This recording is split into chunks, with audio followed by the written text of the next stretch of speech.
One thing that I've always super enjoyed about the Luigi's Mansion series is the background and stories with all the different characters and boss ghosts within the series, especially with Luigi's Mansion 1 where there's some pretty deep and dark lore with all the characters, and even so much so I made a video about a month ago showcasing what all the ghosts did to actually become ghosts, how they all actually died in the real world. So if you want to check out that video, click the card above. But today I wanted to take it a bit further and actually talk about what the ghosts were like as they were humans. I also was able to generate AI images of every single boss ghost, what they could have looked like as a human. Now, I know some people are going to get upset because it's AI. Trust me, I do have artists, but I am not going to task any of them with trying to create over 40 characters for me. That's just an insane amount of work. And yes, AI was just for a quick, easy way to show what the characters could look like. So please don't kill me. But this video took a long time to make, and a lot of you watching right now are still not yet subscribed. So stop what you're doing. Let's see how many people we can get from this one video to subscribe. Mr. Lugs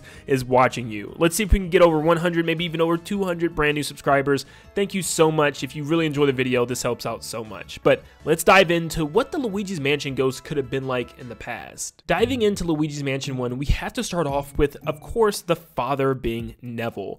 Neville, the only thing we really know about him is he says that he's learned to read more since his passing. So clearly he missed out on books when he was alive. So he seems to kind of come off as maybe a hardworking father that always was at work and never really spent time doing anything that he wanted to do, such as reading books or just relaxing. So he spends all of his time now sitting in a chair, relaxing, and he's sleepy because he probably came home sleepy and just fell asleep in a chair not doing anything. From what we know about Lydia, she seemed to have always been into her looks, always admiring herself at her dresser, just kind of staring at herself in the mirror all day long, which is weird for a mother of like 3 kids in this game. Now, from the in-game description for Chauncey, we know that he was actually born a ghost, which raises a lot of questions about the ghost in this world. However, I still wanted to see what he would be like and what he would even look like as a human, and he'd probably just be a very angry Jack looking baby. Yeah, just a baby that's always crying and fussy and just doing things that bother the whole family. He just doesn't seem like a good boy, I'm sorry. Floating Wirlandas was a couple in their 30s that truly loved to dance, and they won multiple competitions. They were so good, in fact, that they were one of the best in the nation until they actually passed, where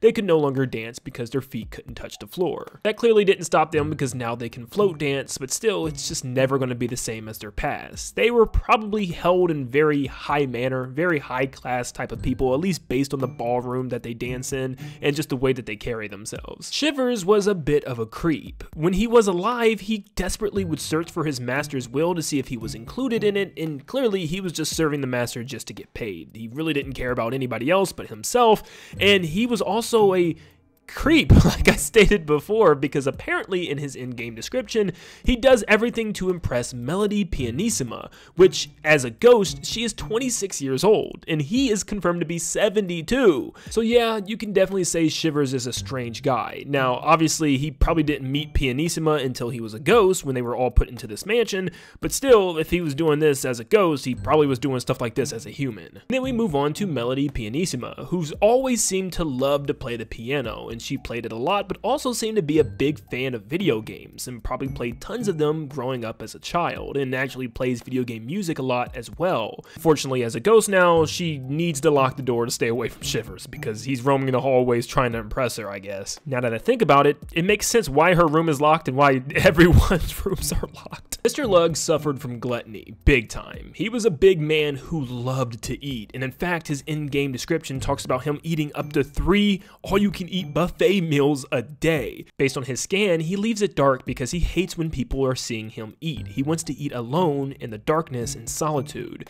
and it's probably due to some outlier reason that we don't know. Maybe there's a reason why he's eating his feelings away. Maybe there's something that we just don't know. But he also seemed to be pretty wealthy. Based on the area that he's eating in the mansion, he seemed to have some pretty good money, and he would have to in order to afford 3 buffet meals a day. But maybe one day he just became lonely in his own mansion, decided to eat all of his feelings away, which is sad, but he's also a very scary guy. Spooky seemed to be a dog that was abandoned a lot by his owner, one of the dogs that would barely get any food or water and just be kept outside the entire day without any true love, to the point where he just came out and ate anything that he'd see. As you can tell, he seems to be interested in Luigi, but instead of playing with him, he just wants to eat him. He wants to bite anything that's in sight, and I feel really bad for the pup. He probably was a really good boy at some point. Bogmire will be skipped because we know he's just a physical manifestation of the mansion itself, and just like Chauncey, was also born as a ghost. Biff Atlas was probably a really good guy. Yes, he was a bodybuilder and definitely into his muscles, but it said he was also into lilies because they symbolized purity.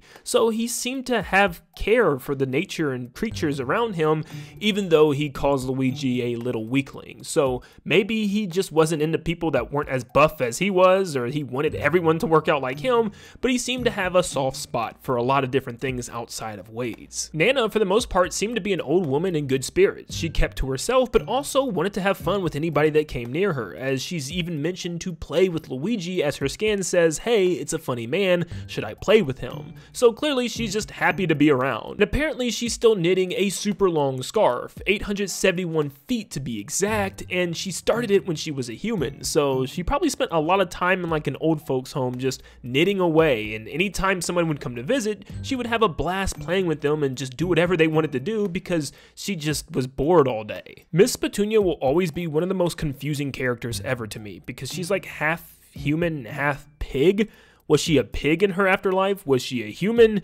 I have no clue. But the only concrete thing that we know about her is that she won Ghost Runner-Up 6 years ago, where she used to be a model. So I guess she was a model as a ghost. Was she a model for a human?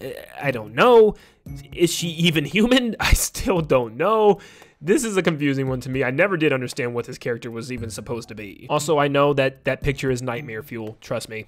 I'm sorry. Slim Bankshot loves pool, but apparently has never played it when he was a human because it states that he's never played a living soul, so maybe this is a hobby he developed once he was a ghost, but what about a human? It's hard to say. Maybe he was just an ordinary guy who would just go to bars and watch people play pool and always think of it as a lame sport. You know, those people that hate golf until they turn like 30 or 40 and that's the only thing that they play.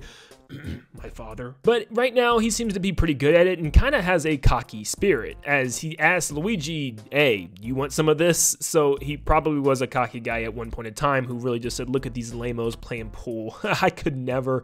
Look at you now, Slim. Henry and Orville seem like two kids who love to just be kids. They also seem like preppy kids as well. Like, you know, those kids that you just can't stand in your family that just always act like they're better than everyone else, but also never leave everyone alone. Yeah, I can think of a couple. But yeah, they would always play hide and seek with each other. A lot of the time also they would both hide and no one would ever seek, so they'd just be hiding somewhere in the house and the parents could probably never find them. But yeah, they probably messed with other family members, just like maybe Miss Petunia throwing ice into her bath, making her afraid of cold water now. But for the most part, they were probably just little boys. You know how they could be. Madame Clairvoyant was probably a clairvoyant. She was very close to the spirit world and allowed her to see 49 days into the future. Now, whether she actually had her own practice or business, or maybe she was somebody at like a fair that you could walk up and pay money to read your fortune, it's hard to say, but she never seemed to be a bad person, as she at least helps Luigi in the afterlife. Maybe she realized the afterlife was something that she didn't want to mess with after she actually passed away, but beforehand maybe she was a little too obsessed with it and constantly stared into a crystal ball all day instead of enjoying her life while she had it. Uncle Grimly seemed to be the odd one out in the family, where he would just keep to himself, and he probably wasn't very talkative. He also claims to always just go do whatever he wants and the family doesn't care, and almost as if they're happy that he's not around, which is strange. I wonder if he has some type of past history with his family or something like that. It's hard to say, but it also seemed as if people were afraid of him. Maybe he was one of those quiet guys that you couldn't trust and they didn't know what was going to happen. Maybe he was a loose cannon and was just going to fire off at any second. The Clockwork Soldiers were once literally just Clockwork Soldier toys. They were wind-up toys that belonged to a tightly wound toy collector. It's unknown how these became actual souls in the afterlife. Maybe the toy collector's souls split into three into all three of them, or maybe they just were gained souls from somebody. I don't know what's going on. I tried to make a prediction in my How Did They Die video, but still wasn't quite sure. But nevertheless, they were just toys at one point in time. If you know anything around the lore with Luigi's Mansion and its characters, you'll know that Sue P probably has the darkest and saddest story out of all the ghosts, because apparently she passed in her sleep when she was a child.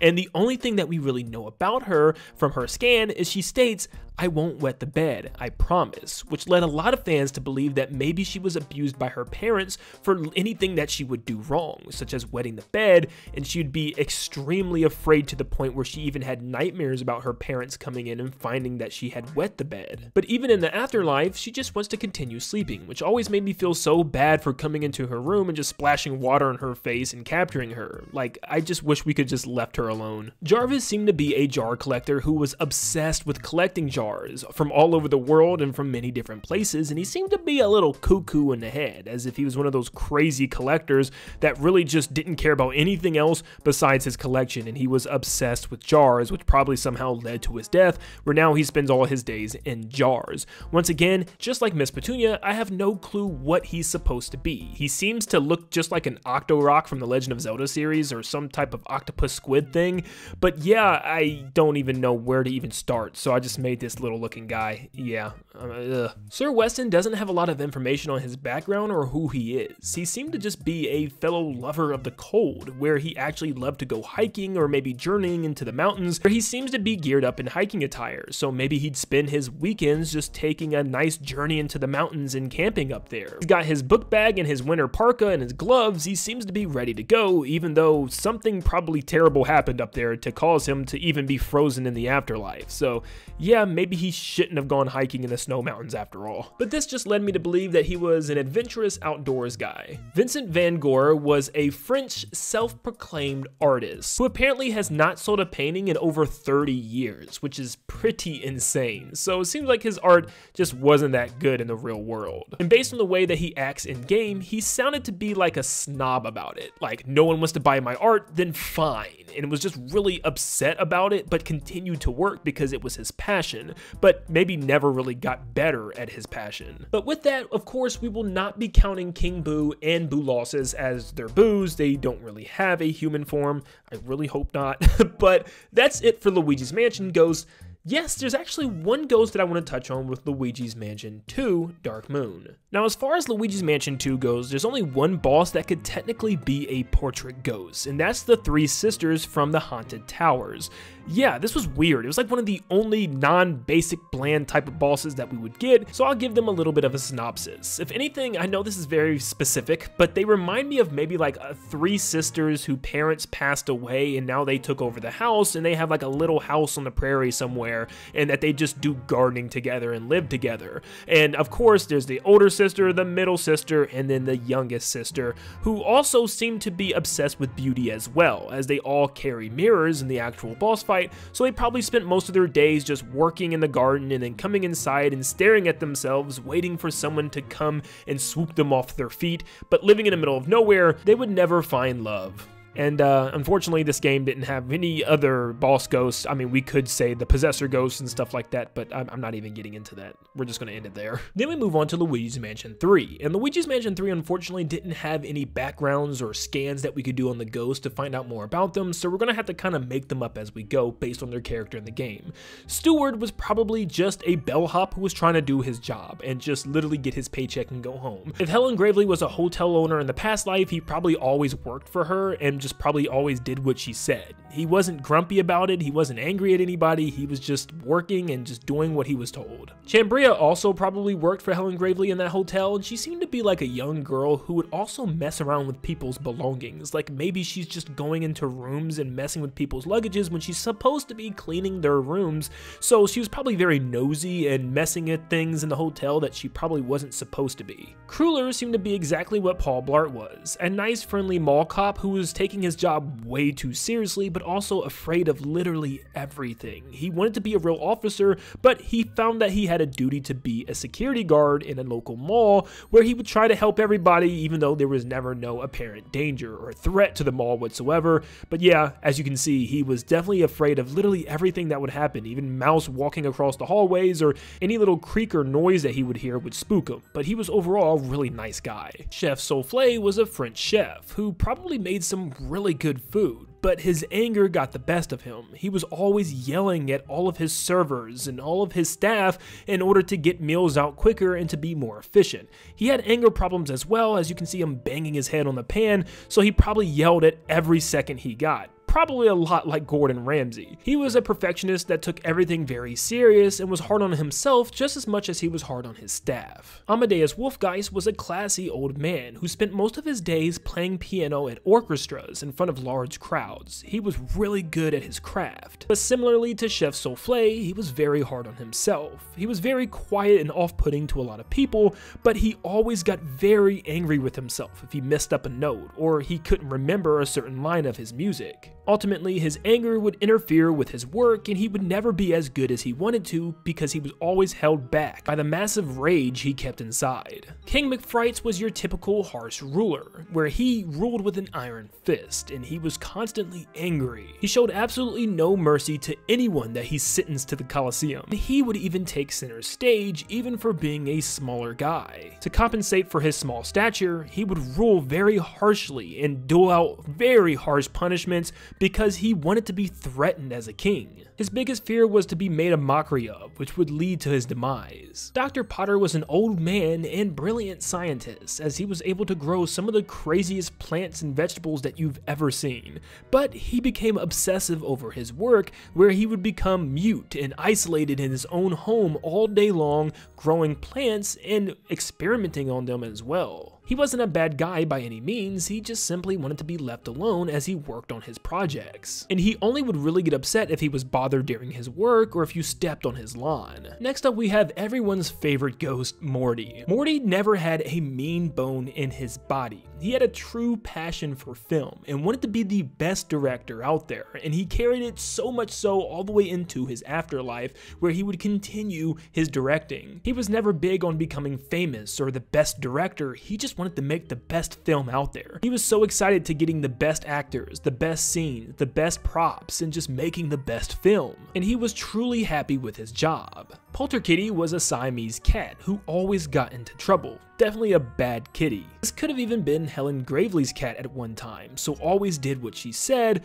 but also did some mischievous things like stealing things from different rooms and wandering off to bother other residents. If Helen Gravely isn't the owner or the original owner of the cat, then it probably was coming from some type of rich high-end family. Ugg was a caveman. Yeah, that's really about it. He's just a caveman looking for food and doesn't really know where he's at, especially after he's been brought into this museum as a ghost.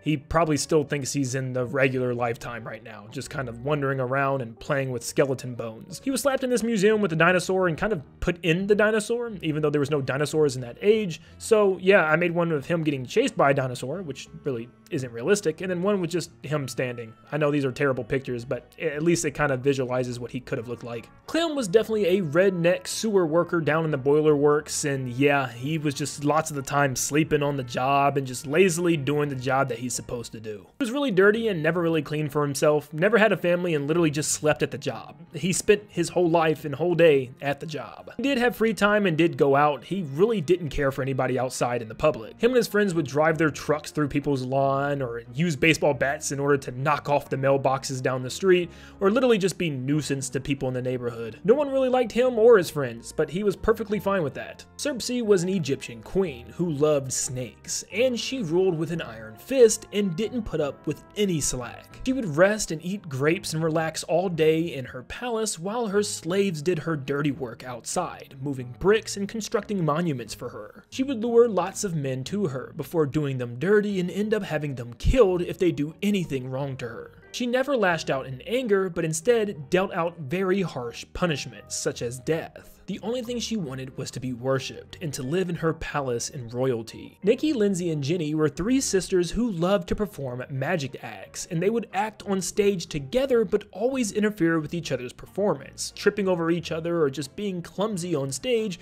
ruining their show. They were pretty popular and well known at school, but the biggest enemies that they've ever had were themselves, where they always bickered bickered and argued with each other, and they could never get anything done because of that one roadblock. Now, naturally, you would have thought of Captain Fishhook to be a shark, and yes, that's probably most likely, and that'd be very simple to do by just saying, yeah, he was a shark in a discussion, but I wanted to go a little bit further and say, what if he was actually a pirate that had been cursed for killing a shark or for doing something at sea that he wasn't supposed to? Now he lives as a soul of a shark who possesses his old pirate ship. Perhaps he was a pirate full of greed, and he would do whatever it took in order to find treasure, including mistreating his crew or even doing horrific things to the wildlife, like sharks, for instance, and maybe that's exactly why he was turned into a shark as his ghost form. So I guess in a way he was cursed when he died, or maybe even cursed while he was alive and turned into a shark and then died as a shark. I don't know, but I always thought it would be a good theory. Maybe he hunted sharks in order to collect their teeth and make necklaces and jewelry out of, or just simply stole lots of the shark's skin and wore it on his clothes. Johnny Deepin was a show-off. He knew his body looked good and wanted to show it off to the world. He would go to the local gyms and jump into the community pools and show off in front of all the ladies and everybody nearby. He would throw volleyballs at people and play water polo with his friends and really just flex his muscles to the crowd whenever he could. One thing we see in the game is when he moves around the water, he doesn't look super fluid, as if he may not know how to swim that well, if at all. So maybe he just goes to the pools to get attention from the ladies and to show off, and in fact, he's not a swimmer at all. He's just that very arrogant, annoying guy at the pool. DJ Phantasmagoria was one of the best DJs in the world, and everyone loved her. Everyone wanted her to perform at their parties and showed up to the clubs that she would appear in just to hear her funkin' soul on her DJ turntable. She was a bit of an old head to the younger crowd, but everyone looked up to her as their mother. She was the fun mom and always knew how to have a good time, and really no one disliked her. She would only get mad if someone touched her turntables or came up on stage and even messed with her afro, which it wasn't real. And last but not least, we have Helen Gravely, who was the owner of the world's biggest and most fanciest hotel. She carried herself as a higher class to everyone and was very elegant, but also very strict on her staff and working crew. Lots of her employees did not like her, and most people didn't know the true version of her because she always covered herself head to toe in makeup and dressed herself up to impress the crowd, when in reality, she was an anger-fueled corporate boss. She always knew that she was getting older and her looks weren't as youthful as they used to be, so she would try her best to dress to impress, and all that makeup she would wear